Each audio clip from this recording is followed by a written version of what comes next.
যে পৃথিবীতে এখন মানুষের পরিমাণ 800 কোটি। শুনছেন না আপনারা? 800 কোটি। চায়নার কোন এক গ্রামে একটি বাচ্চাকে নির্ধারণ করা হয়েছে, তাইন করা হয়েছে যে এই বাচ্চা হলো পৃথিবীর 800তম বাচ্চা। এটি হলো স্বাভাবিক একটি পরিসংখ্যান, কিন্তু এর সঙ্গে ইসলাম এবং মুসলমানদের একটি গুড নিউজ, একটি শুভ সংবাদ যুক্ত। এটা হলো যখন পৃথিবীর মানুষ 800 কোটিতে রূপান্তরিত হয়েছে, জনসংখ্যা বৃদ্ধি পেয়েছে, জনসংখ্যা তার লক্ষ্যমাত্রা অতিক্রম করেছে, এর সঙ্গে সঙ্গে পৃথিবীর মুসলমানদের সংখ্যা কমছে না বাড়ছে? গোটা পৃথিবীতে এখন মুসলমানদের সংখ্যা 200 কোটি। আপনারা খুশি না বেজার? মুহতারাম হাজিরিন, একটি মিডিয়া বিষয়ক অনুষ্ঠানে অংশগ্রহণ করার জন্য আমি তুরস্কে গিয়েছিলাম। টানা 16 দিন ছিলাম। 15,500 কিলোমিটার সেখানে সফর করেছি। ইস্তাম্বুল, তারপরে আপনার কোনিয়া, আল্লামা রুমি, শামসুদ্দিন তাবরেজ যেখানে শুয়ে আছে, তারপরে উরফা, সানুরফা, গোটা তুরস্কের প্রায় 15,500 কিলোমিটার জায়গা সফর করেছে। যে তথ্যটি আমি আপনাদেরকে দিতে চাই সেটা হলো, তুরস্ক এমন একটি দেশ যার সূচনা হয়েছিল ইসলামের মাধ্যমে। এই যে আমরা এখন ইস্তাম্বুল বলি, এটার মূল শব্দটা হলো ইসলাম গুল, GUL। চট্টগ্রামের একটা নাম আমরা বলি ইসলামাবাদ। ইস্তাম্বুলের প্রাচীন নাম হলো ইসলামগুল, ইসলামবাদ। সুলতান মোহাম্মদ আল ফাতেহ, যিনি ছিলেন বিখ্যাত তাপস, আধ্যাত্মিক মনীষী, শামসুদ্দিন আক রহমতুল্লাহ আলাইহির সুযোগ্য শাগরেদ, যে ইস্তাম্বুল বিজয় সম্পর্কে রাসূল করিম সাল্লাল্লাহু আলাইহি ওয়াসাল্লাম ভবিষ্যৎবাণী করে গিয়েছেন। প্রাচীন এবং হাদিসের কিতাবে যেই দেশ এবং শহরের নাম আসছে কনস্টান্টিনিয়া, যেটাকে ইংরেজিতে বলে কনস্টান্টিনোপল। সেখানে অসংখ্য মসজিদ দেখেছি, ইমামদের সঙ্গে কথা হয়েছে। সেখানে যারা ধর্মীয় ব্যক্তাগণ, তারা আরবিটা ভালো পারেন, এদের সঙ্গে কথা হয়েছে, মত বিনিময় হয়েছে, চিন্তার বিনিময় হয়েছে। অসংখ্য মসজিদ তারা ঘুরিয়ে দেখিয়েছেন, আয়া সোফিয়া ঘুরিয়ে দেখিয়েছেন, এবং তারা বলেছেন সেখানে আলেমদেরকে বলা হয় আফিন্দি। 3টা শব্দ আছে, একটা হলো আফিন্দি, একটা হুজা। আমাকে বলেছেন, দেখুন আফিন্দি, আপনি তো বাংলাদেশ থেকে এসেছেন, তুরস্কের যতগুলি মসজিদ আপনি দেখতে পাচ্ছেন সব প্রাচীন, কিন্তু প্রত্যেকটা মসজিদের সঙ্গে কান্নার ইতিহাস জড়িত, প্রত্যেকটা মসজিদের সঙ্গে রক্তের ইতিহাস জড়িত, প্রত্যেকটা মসজিদের সঙ্গে ত্যাগ আর কুরবানির ইতিহাস জড়িত। আমি জিজ্ঞেস করলাম কি সেই ইতিহাস? যিনি গাইড ছিলেন তিনি আমাকে বলেন যে দেখেন, তুরস্কের একজন প্রেসিডেন্ট ছিলেন কামাল আতাতুর্ক, যাকে বলা হয় আধুনিক তুরস্কের জনক, কিন্তু তুরস্কের ইতিহাসে ইসলামের সবচেয়ে বেশি ক্ষতি যে লোকটা করেছে তার নাম কামাল আতাতুর্ক। সে ক্ষমতায় আসার পরে মসজিদে নামাজ বন্ধ হয়ে গেছে, মাথায় ওলামা একরাম টুপি দিতে পারেনি, দাড়ি রাখতে হলে দাড়ির কর দিতে হতো। অসংখ্য আলেমের ইতিহাস তুরস্কের পরতে পরতে ইতিহাসের রক্তাক্ত খাতায় আছে, যাদেরকে বলা হয়েছে টুপি খোলো, তারা বলেছে মাথা থাকবে আর টুপি থাকবে না, এটা হতে পারে? তারা বলেছে টুপি খুলতে পারবো না, আপনার যদি টুপিতে এতই আপত্তি হয় মাথাটাকে ফেলে দেন। মাথা গর্দান দিতে রাজি, কিন্তু মাথার পাগড়ি দিতে। মুহতারাম হাজরিন, মীর শরের আজকের আলোকিত মজলিস, মদিনা পাঠাগারের 14তম বার্ষিক মাহফিলে উদ্দীলিত তাওহীদি জনতা, আমি আপনাদেরকে জিজ্ঞেস করতে চাই, কামাল আতাতুর্ক তার নির্যাতনের স্ট্রিম রোলার সর্বোচ্চ পরিমাণ তুরস্কে সে প্রদর্শন করেছে। আপনাদেরকে আমি প্রশ্ন করতে চাই, তুরস্কের মসজিদগুলি কি এখন আছে না নাই? নামাজ চলে না চলে না? টুপিওয়ালা মানুষ আছে না নাই? পাগড়িওয়ালা মানুষ আছে না নাই? মসজিদের মিনার থেকে আজান হয় কি হয় না? যেই মসজিদ তুরস্কের সবচেয়ে বেশি রক্তাক্ত ইতিহাসকে বুকে ধারণ করে আছে, যার জায়নামাজের প্রতি ইঞ্চি মাটিতে অসংখ্য মুসলিম মুর্শিদের চোখের পানি আর সেজদার দাগ রয়েছে, এই মসজিদের নাম হলো আয়া সোফিয়া। তুরস্কের ভাষায় এটাকে তারা বলে হায়া সোফিয়া। পৃথিবীর বিখ্যাত ওলামা একরাম এবং বিশ্ব পরিব্রাজক যারা ছিলেন, আল্লামা তাকি উসমানী, আল্লামা সৈয়দ আবুল হাসান আলী মিয়া নদভী, আল্লামা সুলাইমান নদভী এবং সর্বশেষ আমাদের এই যুগের আমাদের আলিমিয়া নদভী হযরতুল আল্লাহ মাওলানা আবু তাহের মেজবাহ, তিনি পর্যন্ত তুরস্ক এবং তুর্কিস্তান এই গ্রন্থে আয়া সোফিয়ার ঐতিহাসিক অবস্থান এবং মুসলমানদের সঙ্গে এর রক্ত এবং কান্নার যে ইতিহাস সেটা এখানে উল্লেখ করেছেন। আবু তাহের মেজবাহ হাফিজাহুল্লাহ তাআলা তিনি তার কিতাবে লেখেন যে আমি যখন তুরস্কে গেলাম আয়া সোফিয়া মসজিদে, তখন সেখানে নামাজ পড়া যেত না। সেখানে মসজিদের সামনে মিম্বরে মেহরাবে মোটা মোটা শিকল টানানো ছিল আর বলা ছিল এখানে নামাজ পড়া নিষেধ। এই বইয়ে যে পৃষ্ঠায় তিনি ঘটনা লিখেছেন এর নিচে একটা দাগ দিয়ে একটা নোট সংযুক্ত করেছেন।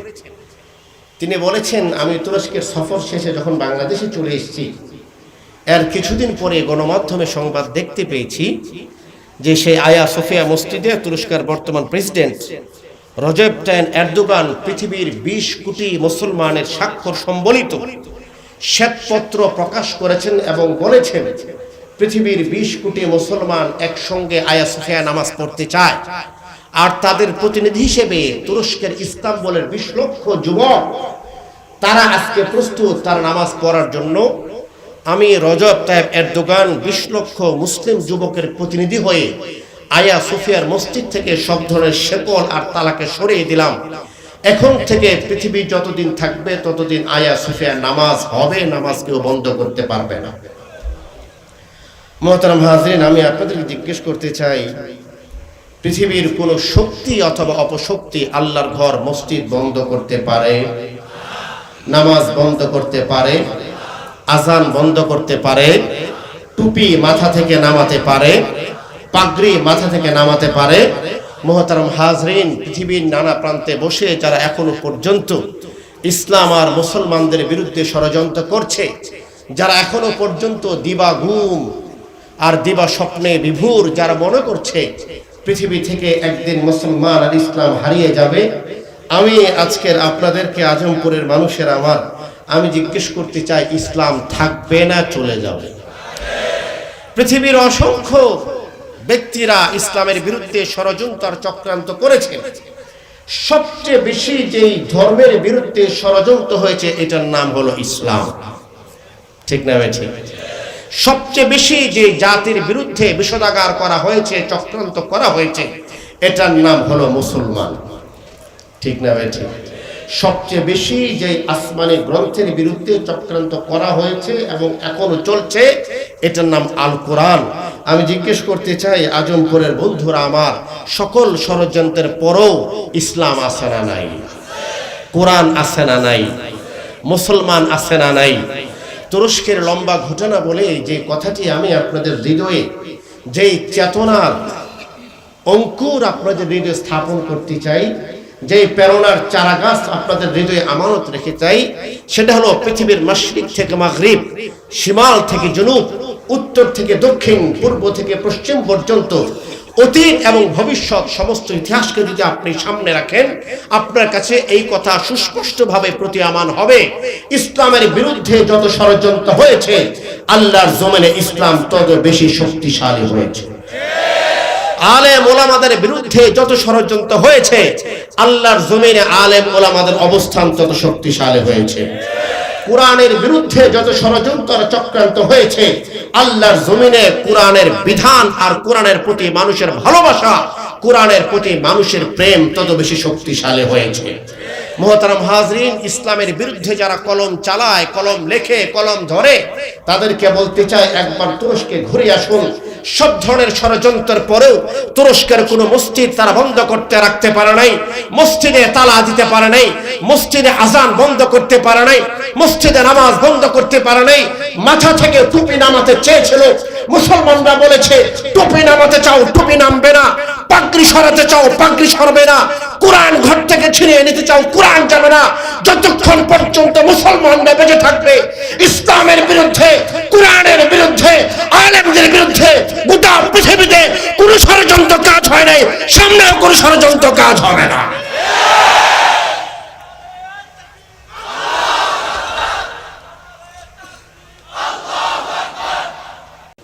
গোটা পৃথিবীর এক মাথা থেকে আরেক মাথা পর্যন্ত যদি আপনি একটা সুতা ধরেন, পার্টিশন আর বিভাজন করতে চান, পৃথিবীটা বিভাজন হবে। কারণ হলো পৃথিবীর গোটা জগতের সমস্ত মানুষগুলো দুই ভাগে বিভক্ত, এক ভাগ কোরআনের পক্ষে, এক ভাগ কোরআনের বিপক্ষে। গোটা পৃথিবীর মানুষকে আপনি সুতা ধরে যদি দুই ভাগ করতে চান, তারা দুই ভাগ চেতনার দিক থেকে। এক ভাগ মানুষ ইসলামী চেতনার অধিকারী, তারা চায় ইসলামের মিনার আর উঁচু হোক, ইসলামের মেহরাব আর উঁচু হোক, ইসলামের ভুবন জয়ী আজানের কণ্ঠ ধ্বনি গোটা পৃথিবীতে ছড়িয়ে যাক। আরেক ভাগ চায় যে পৃথিবীর সমস্ত মসজিদ থেকে আল্লাহর কালেমার আজান বন্ধ হয়ে যায়। ঠিক না ভাই? ঠিক। পৃথিবীর মানুষগুলো যদি আপনি সভ্যতার দিক থেকে ভাগ করতে চান, তারা দুই ভাগ। এক ভাগ মানবতার নবীর পক্ষে, মানবতার নবীর জন্য জীবন বিলিয়ে দেওয়ার পক্ষে। আরেক ভাগ বিশ্ব নবী হযরত মুহাম্মদ রাসূলুল্লাহ সাল্লাল্লাহু আলাইহি ওয়াসাল্লামের যে মিশন আর ভিশন, রহমতের নবীর চেতনার বিপক্ষে। ঠিক না বে ঠিক? আমি জিজ্ঞেস করতে চাই, আজমপুর আজকের আয়োজিত এই উত্তাল সমাবেশে দিনদার তাওহীদি জনতা মনের সাক্ষ্যটা সুউচ্চ স্বরে, কণ্ঠের শব্দকে আওয়াজ ছেড়ে আমার ডানে এবং বায়ে, সামনে পিছনে এক ঝাঁক তারকজ্জ্বল ওলামায়ে কেরাম, যারা আমাদের মাথার তাজ, যারা মহব্বত মায়া আর স্নেহ করে আমাদেরকে সামনে বসিয়েছেন, তাদের কণ্ঠস্বর হিসেবে, তাদের মুখপাত্র হিসেবে তাদেরকে সাক্ষী রেখে সাক্ষ্য দিবেন, যে সাক্ষ্য হবে হৃদয়ের সাক্ষ্য। আমরা ইসলামের পক্ষে না বিপক্ষে, কোরআনের পক্ষে না বিপক্ষে, নবীর পক্ষে না বিপক্ষে, আলেমদের পক্ষে না বিপক্ষে। মুহতারাম হাজরিন, গোটা পৃথিবী কোন দিকে যাচ্ছে সেটা আমাদের দরকার নাই। গোটা পৃথিবীর রাশিয়া কোন দিকে, রোম কোন দিকে সেটা আমার জানার দরকার নেই। মস্কো কোন দিকে আর চায়না কোন দিকে সেটা আমার জানার দরকার নেই। ওয়াশিংটন ডিসি কোন দিকে আর অ্যান্টার্কটিকা কোন দিকে সেটা আমার জানার দরকার নেই। আমি আমার নিশানা, আমি আমার আমামা, আমি আমার চেতনার সাক্ষ্য দিচ্ছি। গোটা পৃথিবী দুই ভাগ, এক ভাগ ইসলামের পক্ষে, আরেক ভাগ ইসলামের বিপক্ষে। এক ভাগ কোরআনের পক্ষে, আরেক ভাগ কোরআনের বিপক্ষে। এক ভাগ নবীর পক্ষে, আরেক ভাগ নবীর বিপক্ষে। এক ভাগ দিন ওরা চক্রান্ত করে কিভাবে ইসলামকে জমিন থেকে সরিয়ে দেওয়া যায়। এক ভাগ দিন ওরা চক্রান্ত করে, ষড়যন্ত্র করে কিভাবে ইসলামের বাতিকে নিভিয়ে দেওয়া যায়। ও মুহতারাম হাজরিন, আল মদিনা পাঠাগারের আজকের আলোকোজ্জ্বল মানুষেরা, আমার হৃদয়ের চেতনার মশাল আপনাদের হৃদয়ের মশালে মিলিত করতে চাই। গোটা পৃথিবীতে চোখ রেখে আপনাদেরকে জানাতে চাই, পৃথিবী কোন দিকে যাবে আমাদের জানার দরকার নেই। যতক্ষণ পর্যন্ত আমাদের হায়াত আছে, যতক্ষণ পর্যন্ত আমাদের শরীরে তপ্ত লৌহ আছে, যতক্ষণ পর্যন্ত শরীরের ভিতরে শেষ রক্ত ফোঁটা বেঁচে আছে, ততক্ষণ পর্যন্ত কোরআনের পক্ষে আমরা, ইসলামের পক্ষে আমরা, বিশ্বনবীর পক্ষে আমরা। এই জন্য যারা ভাবছে 800 কোটি মানুষ হয়েছে সুতরাং পৃথিবীটা আমাদের হবে, আমি তাদেরকে বলতে চাই, বসে বসে বগল দাবিয়ে লাভ নেই। পৃথিবীর মুসলমানরা এখনো বেঁচে আছে। বসে বসে দিবা স্বপ্ন দেখে লাভ নেই। তোমরা 800 কোটির স্বপ্ন দেখো, আমাদের 200 কোটির স্বপ্ন দেখা লাগবে না। আমরা 313 জনই আবার যদি জেগে উঠে, তাহলে পৃথিবীর কাফের মুশরিকরা পালানোর পথ পাবে না। সেই হিম্মত আছে না নাই? সেই সাহস আছে না নাই? রব্বুল আলামিন আমাদের সাহসকে কবুল করুন, বলুন আমিন।